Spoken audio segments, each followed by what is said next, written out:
NCP নেতা জনাব নাসিরউদ্দিন পাটোয়ারির একটা ফেসবুক স্ট্যাটাস নিয়ে গতকাল বেশ কথা হলো। এটার একটা প্রেক্ষাপট আছে, সেই প্রেক্ষাপটটা নিয়েও প্রচুর আলোচনা, প্রচুর বিতর্ক হয়েছে। আর সে কারণে আমি মনে করি এই স্ট্যাটাসটা নিয়ে এবং প্রেক্ষাপটটা নিয়ে আলোচনা করা দরকার, কারণ এটা শুধুমাত্র দুজন ব্যক্তির মধ্যকার সংঘাত এভাবে দেখলে ঠিক হবে না। এটা আমাদের রাজনীতির একটা নতুন ডাইমেনশন তৈরি করছে কিনা, যেটা তৈরি হয়েছিল সেটার কিছুটা পরিবর্তন হচ্ছে কিনা সে আলোচনা করা দরকার। সো এটার একটা ব্রডার পার্সপেক্টিভ আছে, সে কারণে কথা বলতে চাই। ব্যাকগ্রাউন্ডটা আমরা একটু বলি, তার আগে স্ট্যাটাসটা সম্পর্কে একটু ছোট্ট বেসিক বলে রাখি। আমি হয়তো স্ট্যাটাসটা পড়বো পুরোটা, এটা একটু রেকর্ড থাকুক এখানে। তিনি যে ধরনের আচরণ সাম্প্রতিক সময়ে করছিলেন তার প্রতিদ্বন্দ্বী রাজনৈতিক দল এবং ব্যক্তিদের বিরুদ্ধে, সেই ব্যাপার থেকে তিনি সরে আসার এক ধরনের সিদ্ধান্ত নিয়েছেন। যদিও অনেকে আশঙ্কা প্রকাশ করছেন, অনেকে সন্দেহ প্রকাশ করছেন তিনি এই জায়গায় ঠিক থাকবেন কি না। যাই হোক, আমরা তিনি ঠিক থাকবেন কি থাকবেন না এই আলোচনা সরিয়ে রেখে তিনি যে স্ট্যাটাসটা দিয়েছেন তার যে রিয়েলাইজেশন আছে সেটাকে স্বাগত জানাতে চাই। এটার একটা প্রেক্ষাপট আছে। জনাব মির্জা আব্বাস যখন অসুস্থ হলেন, উনি যথেষ্ট খারাপভাবে অসুস্থ হয়েছেন, তাকে দেশে মাথায় অস্ত্রোপচার করতে হয়েছে। তারপর তিনি এখন সিঙ্গাপুর আছেন। তিনি ঠিক কেমন থাকবেন, কতটা সুস্থ হয়ে উঠবেন আমরা এখনও জানি না, কিন্তু এই ঘটনার সাথে কিছুটা হলেও জনাব নাসিরউদ্দিন পাটোয়ারির নাম বলা হয়েছে। আমরা ব্যাখ্যাটা একটু দেখি এবং জনাব নাসিরউদ্দিন পাটোয়ারি যা করেছেন সেটা তিনি সঠিক করেছেন না বেঠিক করেছেন, আরও অনেকে করেছেন, পাল্টাপাল্টি নানান ডিবেট হয়েছে। এবং জনাব মির্জা আব্বাসের বিরুদ্ধে জনাব নাসিরউদ্দিন পাটোয়ারি যে ধরনের বক্তব্য এবং মন্তব্য নির্বাচনের প্রচারণার সময় করেছেন বা তার দলের অন্যান্যরা করেছেন, সেটা এমনকি আক্রমণাত্মক ভাষারও রেড লাইন ক্রস করে কিনা সেই আলাপটা আছে। 5 আগস্ট পরবর্তী সময় আমরা খেয়াল করেছি ভাষার ক্ষেত্রে সিরিয়াস ধরনের আক্রমণাত্মক ভাষা ব্যবহার করা হয়েছে, প্রচুর স্ল্যাংয়ের ব্যবহারও আমরা দেখেছি। প্রয়াত ওসমান হাদি তিনি প্রকাশ্যে কিছু স্ল্যাং বলেছিলেন একটা সময়, এবং সেটা নিয়ে যখন প্রচুর ডিবেট দানা বাঁধে তখন অনেক তাত্ত্বিক এটাকে যৌক্তিকতার দেওয়ার চেষ্টা করেছেন। তারা বলেছেন যে দীর্ঘদিন অপ্রেসড থাকা মানুষ তার প্রতিবাদ এভাবেই করে এবং তারা এটাকে এনকারেজ করেছেন, প্রমোট করার চেষ্টা করেছেন। ফলে এই ধরনের ভাষা যেগুলো একসময় আমাদের রাজনীতিতে কখনোই শোনা যেত না, সেই ধরনের ভাষা, গালি, স্ল্যাং ঢুকে পড়ল। ঢুকতে ঢুকতে একটা প্রজন্মের কাছে সম্ভবত এটার বেশ ফ্র্যাকশন হলো।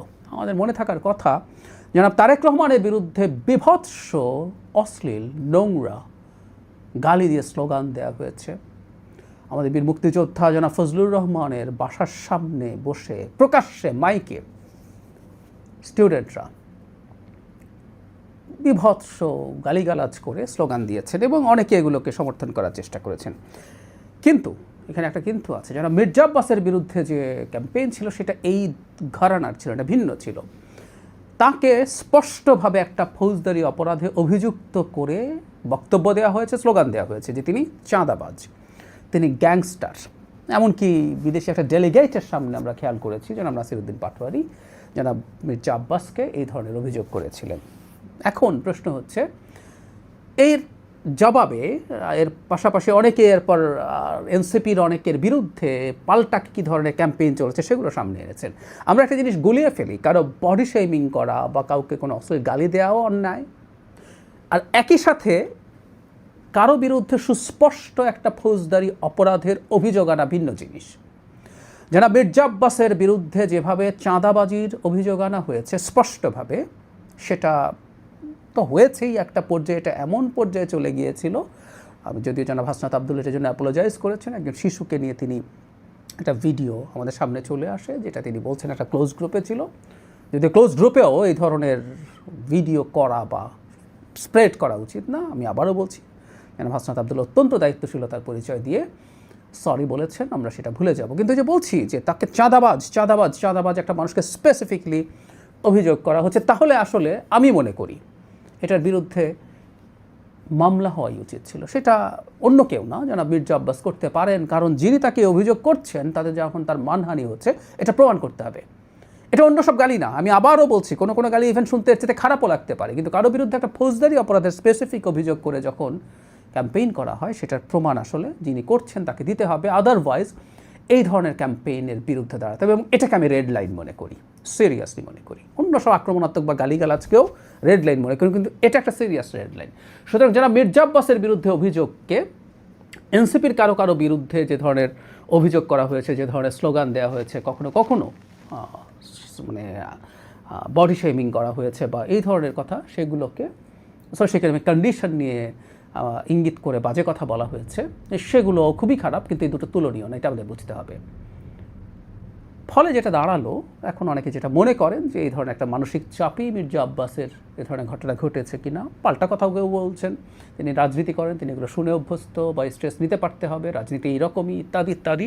ফলে ওই ডিবেটটা এসে হাজির হয়েছে যে আমরা রাজনীতি করি মানে আমরা সব কিছু বলে ফেলতে পারি কিনা, এবং এই ধরনের আক্রমণাত্মক কথা যদি বলা যায় এবং সেটার মাধ্যমে যদি কিছু অংশের মানুষের কাছে ট্র্যাকশন পাওয়া যায়, এটা সমাজে চলতে থাকে। ইনফ্যাক্ট একটা গণতান্ত্রিক রাজনীতিতে একটা পার্সেন্টেজ অফ মানুষকেই কানেক্ট করতে পারলেই হয়। ডোনাল্ড ট্রাম্প যা করছেন, তিনি শুধুমাত্র ইলেকট্রাল কলেজে যে ভোট জিতেছেন তা না, তিনি এবার পপুলার ভোটও অনেক বেশি পেয়েছেন। ফলে একটা অংশকে যদি কানেক্ট করা যায়, এখন আমাদের রাজনীতি থেকে এই জিনিসটাই চলতে থাকবে, এই জিনিসটা চালাতে থাকবো আমরা, এই প্রশ্ন এসে হাজির হয়েছে। এবং সেখানেই এসে জনাব নাসিরউদ্দিন পাটোয়ারির যে স্টেটাসটা, সেই স্টেটাসটাকে আমি মনে করি খুব সিগনিফিক্যান্ট। তিনি এরকম খুবই সম্প্রতি এরকম একটা স্ট্যাটাস দিয়েছেন। গত কয়েকদিনে বয়োজ্যেষ্ঠ বন্ধু, রাজনৈতিক শুভাকাঙ্ক্ষী, এমপি, মন্ত্রী, প্রিয় সহযোগীদের কিছু আন্তরিক কথা বলার সুযোগ হয়েছে। তিনি বলছেন একটা দিক নির্দেশনা পেয়েছেন, ব্যক্তিগত আক্রমণ এড়িয়ে চলা, অপ্রয়োজনীয় কথাবার্তা থেকে দূরে থাকা এবং গঠনমূলক আলোচনায় মনোযোগ দেওয়া। জনাব পাটোয়ারি বলছেন, আমি বিনয়ের সাথে এই পরামর্শগুলো গ্রহণ করেছি এবং শান্ত ও দায়িত্বশীলভাবে পথ চলার চেষ্টা করব।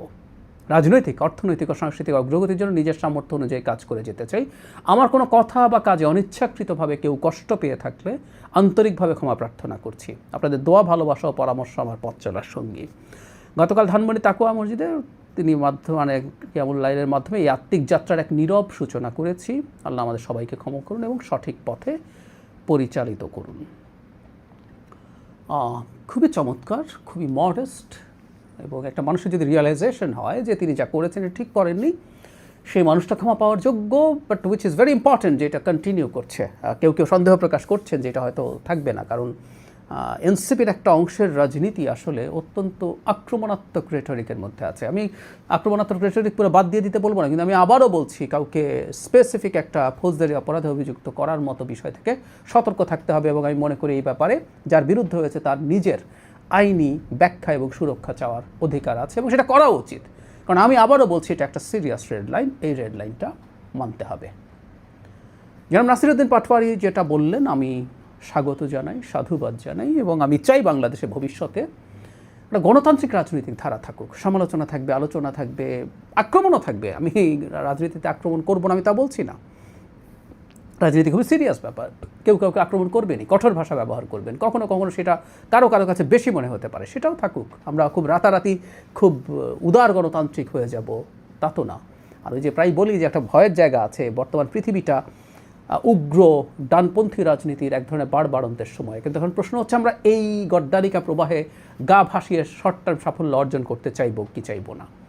আমরা যদি দেশের ভালো করতে চাই, আমরা যদি সত্যিকার অর্থে একটা গণতান্ত্রিক পরিবেশ তৈরি করতে চাই, তাহলে আমাদের সমালোচনার মধ্যে, আমাদের অভিযোগের মধ্যে, আমাদের আক্রমণের মধ্যে কোথাও একটা সীমানা থাকা দরকার, এবং কিছু কিছু রেড লাইন থাকা দরকার, যে রেড লাইন নিয়ে আমাদের এক ধরনের সোশ্যাল কন্ট্রাক্ট